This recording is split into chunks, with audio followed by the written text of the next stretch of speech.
नमस्कार. Shri Swami Samarth. 21 days of consistency. आज आहे दिवस दुसरा. 21 दिवस एकच वचन. काहीही झालं तरी हार मानायची नाही. व्ह्यूज कमी असले तरी जिद्द कमी नाही माझी. एक दिवस हेच व्हिडिओ लाखों लोकांपर्यंत पोहोचतील.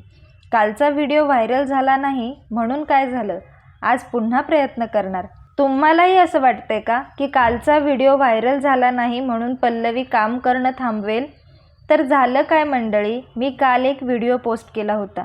मनात वाटलं होतं की कदाचित हा व्हिडिओ व्हायरल होईल, भरपूर व्ह्यूज येतील, सगळ्यांना आपला व्हिडिओ खूप आवडेल. पण असं काहीच झालं नाही. आधी असं झालं असतं तर कदाचित मी निराश झाले असते.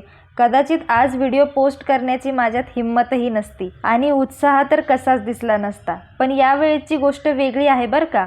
मी हा 21 दिवसांचा चॅलेंज व्ह्यूजसाठी सुरू केलेला नाही आहे. मी हा चॅलेंज स्वतःला सिद्ध करण्यासाठी सुरू केला आहे. कारण यशस्वी लोक आणि बाकी लोकांमध्ये फक्त एकच फरक असतो. जेव्हा परिणाम मिळत नाही तेव्हा बाकीचे लोक थांबतात, विषय सोडून देतात. पण त्याच ठिकाणी यशस्वी लोक त्यावर पुन्हा सुरुवात करतात.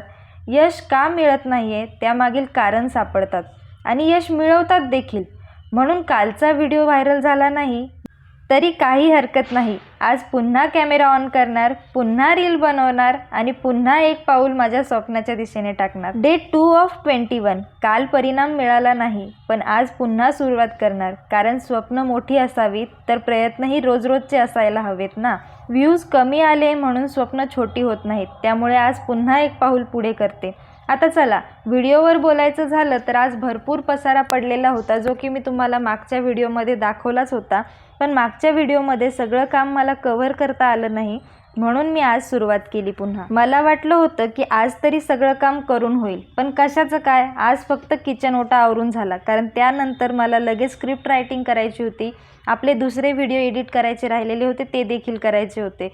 म्हणून म्हटलं आधी किचन ओटा वगैरे आवरून घेते, त्यानंतरचे राहिलेली कामं आपण नंतरही करता येतील. कारण व्हिडिओची कामंसुद्धा करणं महत्त्वाचं आहे ना मंडळी. बऱ्याच जणांना व्हिडिओ काढणारी लोक फक्त टाईमपासच करताय असं वाटत असतं बरं का. तसं काही नसतं.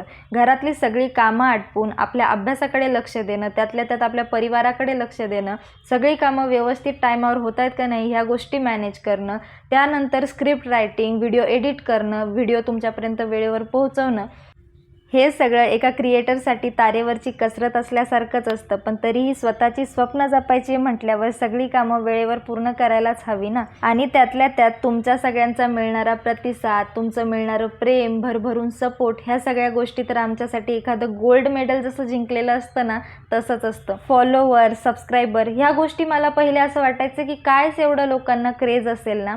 पण ज्या टायमाला आपल्या आयुष्यात असे व्यक्ती यायला लागले ना, खरं सांगते मंडळी, मला असं वाटायला लागलं की माझ्या हक्काचे कुठले तरी माणसं हरवलेले होते, जे आज मी पुन्हा जोडण्याचा प्रयत्न करते. कधीच वाटलं नव्हतं न ओळखणाऱ्या व्यक्तींशीही एवढं ओळखीचं नातं निर्माण होईल. मंडळी, तुम्ही मला कधीही भेटले ना, मला कधीच असं जाणवत नाही की मी तुम्हाला पहिल्यांदा भेटते. आणि माझाही नेहमी प्रयत्न असतो की मी जशी खऱ्याखुऱ्या आयुष्यात आहे ना तशीच तुम्हाला व्हिडिओच्या माध्यमातही दिसायला हवी. आणि मला जेवढे आत्तापर्यंत भेटले आहेत ना तेवढ्यांनी सगळ्यांनी सांगितलं आहे की जसं तुला व्हिडिओमध्ये पाहतो ना तशीच तू खऱ्याखुऱ्या आयुष्यात देखील आहे. मंडळी, रिअल लाईफ आणि रिअल लाईफ यामध्ये बदल दाखवण्यापेक्षा रिअल आणि रील दोन्ही एकसारख्याच झाल्या तर किती छान वाटेल. माझं आयुष्य जसं चालू आहे तसंच सगळं जर नाही दाखवता आलं तरी मी कशी आहे हे तरी गोष्टी दाखवण्याचा प्रयत्न करेल. तुमच्यापैकी बरेच जण मला म्हणतात की ताई, घरचं तर तू एवढं सगळं स्वच्छ काम आवरतेस, मग इथे आवरायला काय होतं. मी तुम्हाला किती वेळा सांगितलं आहे मंडळी की काय होतं माहीत आहे का, रूममध्ये प्रत्येकाचं सामान, प्रत्येकाचा स्पेस वेगवेगळा आहे. तिथं कोणीच कोणाच्या सामानाला हात लावू शकत नाही. त्यामुळे स्वच्छता करायची तरी प्रत्येकाने सामान उचलून घेतल्यानंतरच आम्ही स्वच्छता करू शकतो. फक्त किचन ओटा आवरायचा किंवा आपला स्वतःचा स्पेस आवरायचा असेल तेव्हाच आपण काम करू शकतो. दुसऱ्यांच्या सामानाला कुणीही हात लावत नाही किंवा त्यांच्या कप्प्याची साफसफाई. त्यामुळे रूममध्ये जेवढी जागा तुम्हाला दिलेली आहे त्या जागेतला पसारा तुम्ही कधीही आवरू शकता, कधीही साफसफाई करू शकता. राहिला क्लिनिंगचा टर्नची बारी, तर प्रत्येक आठवड्याला एका मुलीची टर्न असते. क्लिनिंगच्या वेळेस फक्त झाडू, फरशी, बाकीचं जेवढं काही काम असेल तेवढं करायचं असतं. त्या व्यतिरिक्त दुसरं काही काम नसतं. इथे रूल्स रेग्युलेशननुसार चालावं लागतं. जर कोणी माझ्यासारखं रूम करून राहत असेल 5-6 जणांमध्ये, तर त्यांना माहीत असेल की रूममधलं वातावरण कसं असतं. तसंही आमच्या रूमचं वातावरण खूप फॅमिली टाईप आहे. आम्ही एकमेकींना खूप समजून घेतो, त्यामुळे जास्त काही प्रॉब्लेम्स होत नाहीत बरं का. पण बऱ्याच ठिकाणी असे रूल्स असतात ना की ते रूल्स बघितल्यानंतर चक्कर यायला लागते अक्षरशः. मीही जेव्हा जुन्या रूमला होते तेव्हा माझं डोकं असं हँग होऊन जायचं. त्या रूमचा अनुभव एवढा खतरनाक होता ना की मला असं वाटायचं की पूर्ण पुण्यामध्ये अशाच रूम्स असतील. पण जेव्हा ह्या रूमला आले तेव्हा कळायला लागलं की नाही, सगळ्याच रूम अशा असतात तसं नाही.